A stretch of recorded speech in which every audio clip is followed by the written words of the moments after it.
Preguntas. Tengo una sospecha. ¿Por qué ayer dije que en la novela de Piedad Bonet la protagonista fue forzada y no dije que fue violada directamente? Y tengo esa sospecha porque debido a mi propio consentimiento, yo de alguna manera cuestioné que eso fuera también lo que le sucedió a Luna Miguel con aquel profesor. Que luego queda por completo clarificado en el funeral de Lolita. Te dije que no, le dijo varias veces, a pesar de haber entrado en relación con él.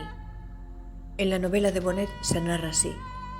Rubén se metió desnudo en la cama y empezó a tocar su espalda, su cintura.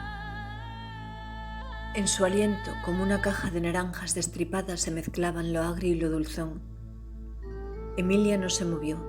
Sentía que le palpitaban las sienes y muy adentro, a la altura del pecho, una sensación de pozo lleno de agua estancada. Asqueada lo rechazó con firmeza pero sin violencia. Entonces él la montó bruscamente, le abrió las piernas con una de sus rodillas y la penetró sin ningún preámbulo. Y eso fue una violación en toda regla. Y yo había dudado en utilizar ese término, eligiendo al final el otro. ¿Cuál es más real para ti? Pregunto. ¿Cuál define con completa objetividad lo sucedido? ¿Son sinónimos o alguno logra ir más allá que el otro? ¿Se viola una voluntad o se fuerza una voluntad? En cualquier caso la quebrantó, la violentó, la vulneró, la atropelló, pero no la deshonró. No tal y como entiendo yo la honra, porque él pudo abrirle las piernas, lo que no pudo fue quitarle su dignidad, a pesar de lo que sucedió al día siguiente, porque a veces se tarda un poco en reaccionar. Y la reacción puede demorar segundos, minutos, horas, días, años, pero acaba siendo. Por eso yo veo difícil, desde mi actual posición, quitarme de la cabeza el gesto imperdonable de Álvaro Jover. Y me planteo cómo en ese caso pude dudar, a pesar de creer que tanto Luna Miguel como Ernesto Castro habían dado su consentimiento, porque es lo que Álvaro con su, entre comillas, performance, te hace pensar. Leer mata, una lectura amorosa, una flecha larguísima que atraviesa media página y la siguiente. Cuando Luna Miguel habla de Ernesto Castro, las palabras no tienen desperdicio. Así es el amor. Y poco más adelante comienzan los subrayados y unas interrogaciones, porque Luna Miguel ahí me desconcierta. No habla con Annie Ernaux, no habla con Piedad Bonet, pero es que tampoco se atreve a decirle a Ernesto Castro lo que siente. Y ya esto es un subrayado amarillo, porque parece que ese trabajo sucio se lo hayan dejado a ella. La lectura amorosa es, nos dice antes, una lectura distraída en la que se devora. Ahora bien, ¿qué matiz entonces de diferencia hay entre el ansia bulímica y este devorar? Otro subrayado. Le excita la inteligencia ajena, se alimenta de ella. ¿Y si es que solo existo en el tiempo detenido de los libros? Y ahora viene Batania. Amorosa nunca sabe cuál es el verbo más correcto para tal empresa. Hacer un Batania, tener un Batania, hundirse en un Batania, enajenarse, viciarse, someterse a un Batania. Pues yo echo de menos una perífrasis verbal. No hay verbo auxiliar. Dejarse llevar, arrastrar, conducir por un Batania. Lo que hago yo aquí. Y creo que esto es otro guiño a Joyce.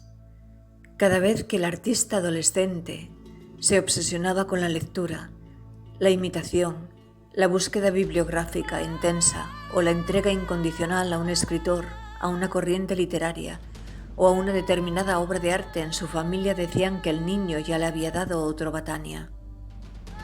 Pero eso nunca fue subrayado, excepto ahora. Y a veces, y esto me parece muy surrealista, ella se tatuaba los Batanias de él. Empresa arriesgada porque puede suceder que el amor y la pasión terminen por claudicar y entonces ¿qué? Ese recuerdo epitelial podría ser como una esvástica en la piel de una. y malditamente acude a mi pensamiento un recuerdo. Me veo agarrando un libro que lleva impresa en su portada La Dama de Azul de Camille Corot. Estoy en la biblioteca de Miura y ella me sorprende introduciendo en mi bolso ese ejemplar de Madame Bovary. Pero cuando le digo que me pertenece, ella no lo recuerda, y yo paso un poco de bochorno, pero le explico que el libro lo compré precisamente por ese Corot que yo había utilizado en los carteles con los que empapelé la ciudad origen para decirle al padre de Laura que lo amaba. Cuando me hice valiente, porque salía a las 5 de la mañana a pegarlos, por todo el recorrido que él realizaba para ir a ver a su mujer en la hora del café, y también por todo el recorrido que él realizaba para acudir a su trabajo como médico en un ambulatorio. Y es verdad que podría habérselo comentado antes a Miura, pero en ese instante en que vi el libro en su biblioteca solo me fastidió no tenerlo en mi casa, así que ella debió creer que era una ladrona. Y otro subrayado: pueden gastar más dinero en libros que en comida.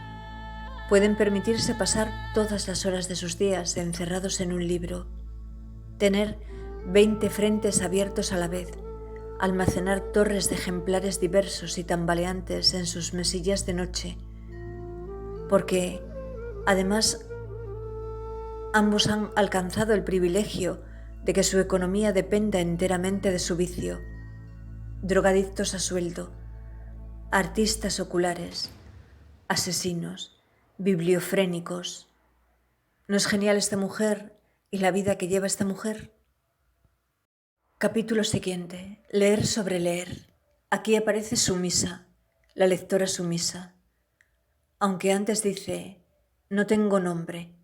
Y eso, no sé ahora por qué, me recuerda a Monel. ¿Estará Monel entre estas páginas precisamente presente? Ah, entonces yo tenía razón.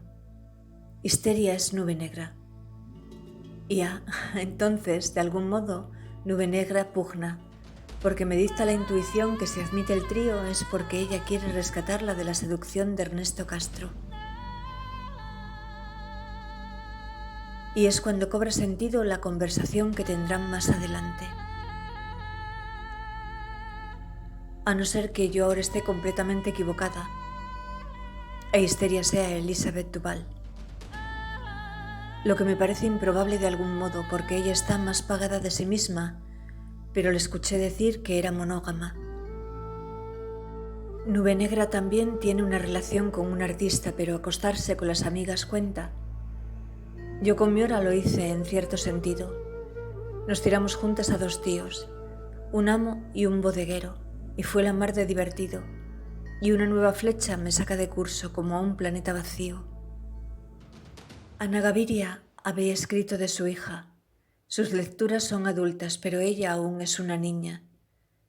¿Somos lo que vemos en nuestras casas?, me pregunto en este punto, porque no es lo mismo nacer en un hogar sin cultura que en otro donde la cultura puede ser tan importante, pero eso no es excusa, porque me consta que Michel Onfray padeció mucho, y quién es él hoy en día, que hasta pasó por un hospicio. Luego leo un correo electrónico en el que se habla de Tamara Kametsain y pienso que debe haber sido muy duro tragarse toda esa bibliografía necesaria para escribir ese capítulo y todo el ensayo en general. Hoy sé que, a pesar de todo, Luna Miguel se dejó fuera una especie de revelación que le llegó al final, porque ya el texto estaba cerrado e iba camino de la imprenta. Unamuno, letras o palabras con las que ella se sintió muy identificada, porque eran las de un hombre que leía un libro y que quería escribir su propia novela. No las voy a transcribir aquí porque puedes perfectamente escucharlas de labios de Luna Miguel si lo buscas, porque ella las lee en su canal de YouTube. La lectura como algo físico es algo que empieza a convertirse en una búsqueda, la quête, en la antesala de una teoría propia. Leer duele de manera prosaica. Leer acapara el cuerpo en su totalidad, continúa diciendo. Por eso, cuando estás dentro de un cuerpo del que se ha apoderado el movimiento y no soportas las luces indirectas, ni las blancas ni las amarillas, y tu pasillo es oscuro, y no puedes permanecer sentada, leer se torna algo tan imposible. Aunque su misa lea rápido, piensa despacio. Y es que tiene Mercurio en un signo fijo y retentivo, en ese signo volcánico y magmático. Aunque lo que ella dice es lo siguiente: como si necesitara que las toxinas, las ideas, los sentimientos leídos recorrieran 1, 2, 3, 4 veces las cavidades de su sistema circulatorio antes de la asimilación.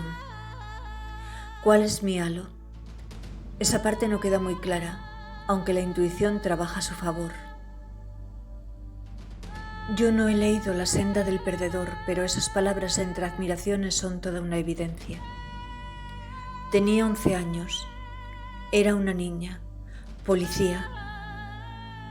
El padre, desde luego, no era inocente, pero Iana Gaviria, ¿hacia dónde miraba? Me duele hasta preguntárselo, pero a la vez yo tengo que hacerme una pregunta a mí. No me preocupa que pudiera haber dejado alguna secuela en Laura haber leído aquellas líneas en voz alta, esas de la inmortalidad secundera, cuando Agnes habla de cómo veía asomar el rostro de la madre de Paul en el rostro de su marido mientras hacían el amor. Laura levantó los ojos del libro y me preguntó qué significaba aquello, pero yo solo le dije que era lo mismo que a mí me sucedía con ella, que en su carita se me reflejaban las facciones de su padre, y en apariencia se quedó tan tranquila, porque yo no levanté la voz ni me mostré alarmada. Laura era una transgresora. Sin embargo, su prima María se horrorizó cuando yo le tendí un libro para que me mostrara cómo era capaz de leer en voz alta, mucho mejor que Laura, a pesar de solo tener 8 años, 3 menos que Laura. No, dijo, es un libro de adultos. No era la inmortalidad, no. Pero no recuerdo qué libro era. Tenía que ser uno inocuo porque yo le aseguraba que no encontraría nada malo en él. Y la niña seguía negando con la cabeza, verdaderamente horrorizada. Sin embargo, Laura se había acostumbrado a leer en voz alta los libros con los que yo la visitaba en el parque. Eran los libros que estaba leyendo: La balada del café triste, La escala de los mapas, El paseo de los caracoles, Memorial de un convento, etc. Y aunque eso no mejoraba su lectura, siempre daba lugar a conversaciones estimulantes, porque su comprensión lectora era excelente. Pero Laura era una niña muy perspicaz, y yo no quería hacer aspavientos para que ella no viera nada prohibido en las cosas y se fijara con ellas, porque la consideraba tan razonable, a pesar de los aspectos tiránicos de su naturaleza, que creía que con un poco de diálogo ella iba a ser capaz de asimilar lo que fuera. Pero más adelante, avanzando en la lectura de la inmortalidad, me hice consciente de que por fortuna Laura no había dado con esas tremendas páginas.